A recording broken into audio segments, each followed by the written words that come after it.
तो दोस्तों नमस्कार, कैसे हैं आप सब। आशा करता हूँ आप सब अच्छे होंगे। चलिए एक नया वीडियो को शुरू करते हैं। इस वीडियो को मैंने टाइटल दिया है एमसीक्यू का जन्म, एक सवाल जिसने पूरी व्यवस्था को बदल दिया।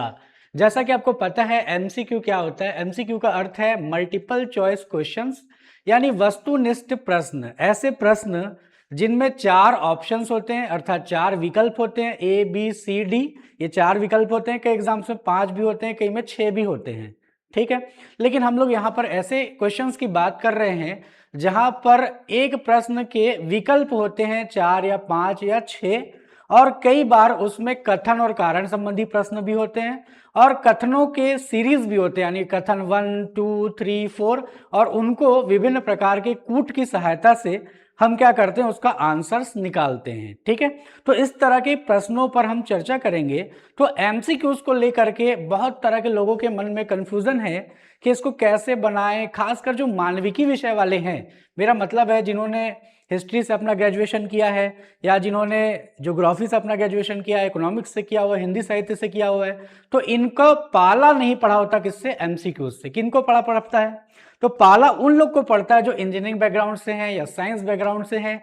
उनको बहुत तेजी से मल्टीपल चॉइस क्वेश्चंस के साथ में पाला पड़ जाता है। ठीक है, तो यदि आप भी ऐसे स्टूडेंट है जिनको एमसीक्यू सॉल्व करने में डर लगता है, या आप जिसको तुक्का मारना कहते हैं, तुक्का मारने में भी कमजोर हैं और तुक्का मारने में भी आपकी गलती हो जाती है, या आप किसी इस तरह के एग्जाम की तैयारी कर रहे हो जिसमें एमसीक्यूज वाले प्रश्न पूछे जाते हैं, चाहे वो कोई सा भी एग्जाम हो, यूपीएससी हो, पीएससी हो, सीजीपीएससी हो, सीजी व्यापम हो, एसआई हो, रेलवे हो, एसएससी हो, जितने भी तरह के एग्जाम्स हैं जिनमें सारे तरह के एग्जाम्स में जो एमसीक्यूज पूछे जाते हैं, उनको हल कैसे करें, ये वाली जो चीज आपको समझनी है, तो इस तरह की वीडियो सीरीज आपको देखनी होगी।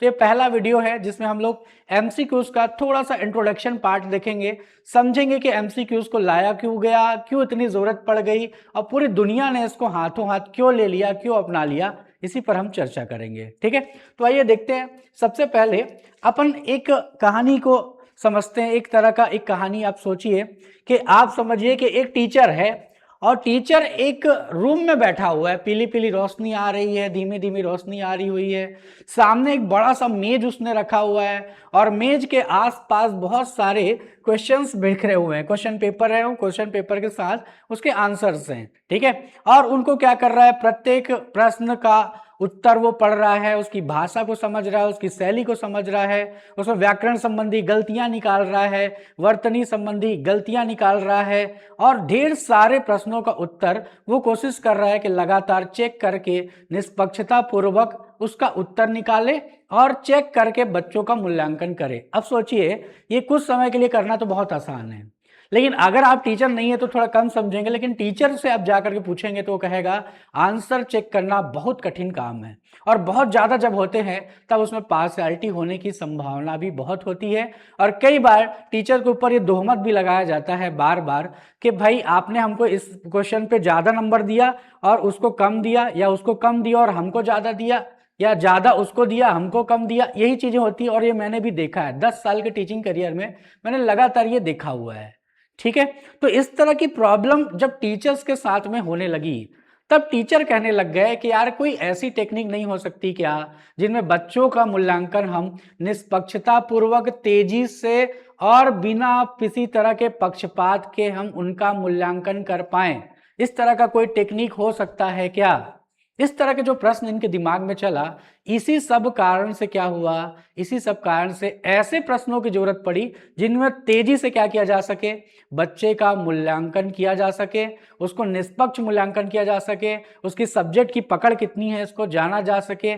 इसलिए क्या हुआ, मल्टीपल चॉइस क्वेश्चंस का जन्म हुआ। ठीक है, तो यहां समझते हैं मल्टीपल चॉइस क्वेश्चन क्या सीधे कंपटीशन एग्जाम तक आगे नहीं आए। सबसे पहले वो कहां पर आए, तो सबसे पहले साइकोलॉजी के लेवल पर आए, यानी मनोविज्ञान के लेवल पर ये चीजें आई। और मनोवैज्ञानिक लेवल पर जब ये चीजें आई तो मनोवैज्ञानिकों ने और वैज्ञानिकों ने जानना चाहा कि पहला कि इंसान सोचता कैसे। अगर हम ये पकड़ लें कि इंसान सोचता कैसे है, तो इंसान सोचता कैसे अगर ये हम पकड़ लें तो क्या होगा, तेजी से हम जान पाएंगे कि ये जो इंसान है वो कितनी तेजी से सोच पाता है, क्या वो योग्य है नहीं है, विषय पे पकड़ है नहीं है, निष्पक्षता रखता है नहीं रखता, भाषा शैली कैसी है, स्पेलिंग कैसा है, ये पकड़ना आसान हो जाएगा। दूसरा, वो निर्णय कैसे लेता है, ये भी हमको परखना होगा, क्योंकि कोई भी कंपटीशन एग्जाम या कोई भी पद पर जाने वाला व्यक्ति कितना योग्य है, उसका निर्णय किस बात से होता है, वो एक ही बात से होता है, वो है निर्णय वो कैसे लेता है। आ रही बात? तो निर्णय को कैसे लेता है, इस चीज को भी जानने के लिए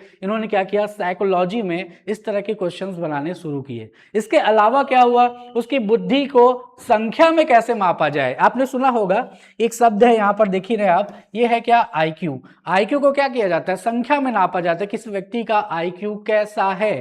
तो यही बात पता करने की कोशिश की गई कि उसकी बुद्धि को संख्या में हम कैसे नापें। इसी क्रम में क्या हुआ, आईक्यू टेस्ट का जन्म हुआ। ठीक है, और आईक्यू टेस्ट का जब जन्म हुआ तब आईक्यू टेस्ट भी थोड़े से जटिल थे।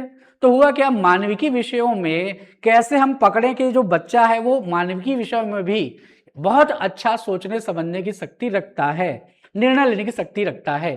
तो इसलिए क्या हुआ, एक 20वीं शताब्दी में एक व्यक्ति हुए, एक वैज्ञानिक कह लेते हैं, इनका नाम है फ्रेडरिक जे केली। फ्रेडरिक जे केली ने क्या किया, पहली बार जन्म दिया किसको, एमसीक्यूज। ठीक, अब ये एमसीक्यूज जो जन्म दिया गया वो स्पेशली किसके लिए दिया गया था, वो स्पेशली तौर पर साइकोलॉजी सब्जेक्ट के लिए दिया गया था, यानी मनोविज्ञान में इसका उपयोग होता था। लेकिन जब धीरे धीरे क्या हुआ, पूंजीवाद और साम्यवाद दोनों टकराने लगे और पूरे विश्व में पूंजीवाद का वर्चस्व धीरे धीरे बढ़ने लग गया, तब इसका परिणाम ये हुआ कि पूरी दुनिया में स्कूल्स और कॉलेजेस, ये बड़ी मात्रा में स्कूल और कॉलेजेस पूरी दुनिया में खुलने लग गए। इसका परिणाम ये हुआ कि स्कूल्स में भी ढेर सारे बच्चे हुए और कॉलेज में भी ढेर सारे बच्चे हुए। ठीक है, और स्कूल और कॉलेज दोनों में ढेर सारे बच्चे होने के कारण मल्टीपल चॉइस क्वेश्चंस का जो उद्देश्य है वो अलग तरीके से तय होने लग गया। तो पहले ये समझें कि साइकोलॉजिस्ट ने मल्टीपल चॉइस क्वेश्चंस का असली उद्देश्य क्या लेकर के वो चले थे। तो पहले ये समझ ले क्या उनका उद्देश्य नहीं था। उनका उद्देश्य ये बिल्कुल नहीं था कि टॉपर कौन है इसको हम जान लें, या इनका उद्देश्य बिल्कुल नहीं था कि कौन अच्छा रैंक ला पाएगा एमसीक्यूज को हल करते हुए, ये इनका बिल्कुल उद्देश्य नहीं था। फिर उद्देश्य क्या था, उनका उद्देश्य ये था कि मानव मस्तिष्क का परीक्षण करना आसान हो जाए, इसलिए साइकोलॉजिस्ट ने एमसीक्यूज को लाया। दूसरा, तेज और मानकीकृत मूल्यांकन भी हम कर पाए ताकि टीचर्स की भी सुविधा हो पाए, इसलिए भी इसको लाया गया। और सबके लिए एक जैसे नियम बनाना आसान हो जाए, इसके लिए भी ये लाया गया। और सबसे बड़ा जो कारण मैं बता रहा हूं कॉम्पिटिटिव एग्जाम्स में उसको डालने का, वो यही है, सबके लिए एक जैसे नियम बना दिए जाए और सभी का मूल्यांकन एक तरह के मानकीकरण या एक तरह के मानक पर क्या किया जा सके, उनका मूल्यांकन किया जा सके। इसका मतलब है कि एमसीक्यूज लाया गया किसके लिए, गति को लेने के लिए, यानी कहने का मतलब है कि तेजी के साथ मूल्यांकन करने के लिए बच्चों का। दूसरा क्या, उनका न्याय के साथ मूल्यांकन, किसी तरह का पक्षपात ना हो इसका ध्यान रखने के लिए एमसीक्यू लाया गया। और मानकीकरण, यानी सभी लोग बराबर है, सभी लोग एक मानक पर परखे जा रहे हैं, इस बात की सुनिश्चित करने के लिए भी क्या किया गया, एमसीक्यूज को लाया गया। ठीक है, इसका परिणाम यह हुआ कि जो यहां पर सभी के लिए एक जैसे मूल्यांकन करना है, इसलिए क्या हुआ, यहां पर देखोगे आप तो स्कूल्स में और कॉलेजेस में, स्कूल्स में भी संख्या ढेर सारी बढ़ गई और उसका डिमांड, जो एमसीक्यूज का डिमांड है जो केवल साइकोलॉजी के लेवल पर था, वो कहां पर आ गया, स्कूल के स्तर के परीक्षाओं में भी आ गया, वो कॉलेज के स्तर में परीक्षाओं में भी आ गया। और उसका कारण क्या था, इसका कारण यही था कि अगर हजारों विद्यार्थियों की परीक्षा लेनी है तो हर उत्तर पढ़ना संभव नहीं है, जैसा कि हम मेंस में करते हैं।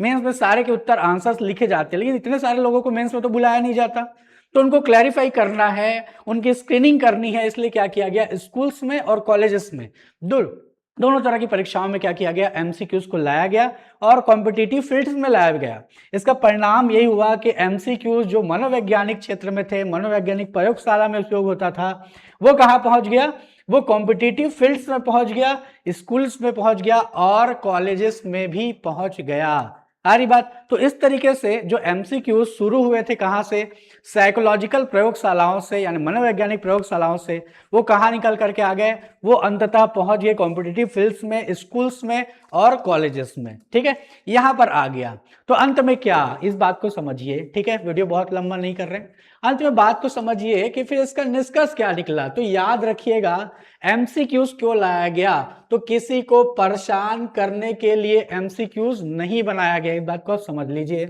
बार बार मैं ये बात क्यों कह रहा हूं, परेशान करने के लिए नहीं बनाया गया। लोगों को लगता है कि यार हमको ये परेशान करने के लिए बनाया गया है क्या।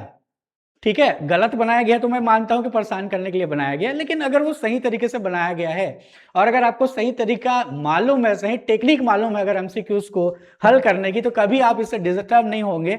इसके अलावा आपको ये क्वेश्चन सरल भी लगने लगेंगे यदि आपने क्या किया, सही तरीके से इसको हल करने का तरीका जाना। ठीक है, दूसरा, यहां पर छात्र छात्राओं को रटने की मशीन बनाने के लिए लाया गया था क्या।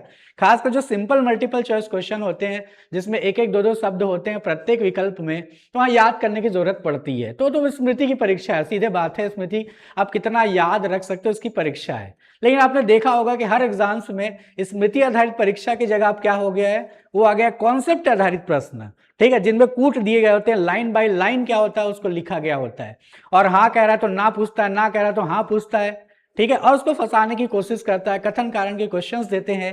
तो इसका मतलब ये हो गया कि वो रटने की मशीन बनाने के लिए इसको नहीं लाया गया, बल्कि क्या लाया गया कि स्टूडेंट में समझदारी कितनी है, उस विषय की पकड़ कितनी है, उस विषय का बेसिक कितना अच्छा है, उस विषय के बारे में वो किस तरह के एक नए तरह के एंगल अपने अंदर सोच सकता है, नए तरह के डायमेंशन सोच सकता है, किसी दूसरी जगह पर एक सब्जेक्ट को दूसरे तीसरे चौथे जगह पर अप्लाई कर सकता है। ये बातें, इन बातों ने क्या किया, इन बातों ने एमसीक्यूज को लाने में मदद करी है। ठीक है, तो यहां पर चीजें समझे, एमसीक्यू आए क्यों, तो ये ध्यान रखिएगा, व्यवस्था को संभालने के लिए। इतनी बड़ी व्यवस्था है जहां छात्रों का मूल्यांकन आसानी से करना है, कम समय में करना है, तेजी के साथ करना है, न्याय के साथ करना है, मानकीकरण के साथ करना है, इसलिए क्या किया गया, व्यवस्था संभालने के लिए एमसीक्यूज को लाया गया। दूसरा चीज समझ लिया, न्याय लाने के लिए, बिल्कुल न्याय लाने के लिए इसको किया गया।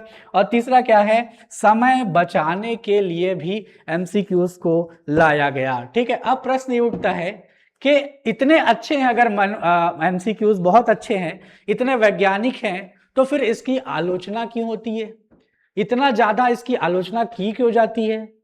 ठीक है, तो इस प्रश्न का उत्तर हम नेक्स्ट वीडियो में देखेंगे, नेक्स्ट एपिसोड में देखेंगे। मिलता हूं नेक्स्ट वीडियो में, तब तक के लिए बहुत बहुत धन्यवाद।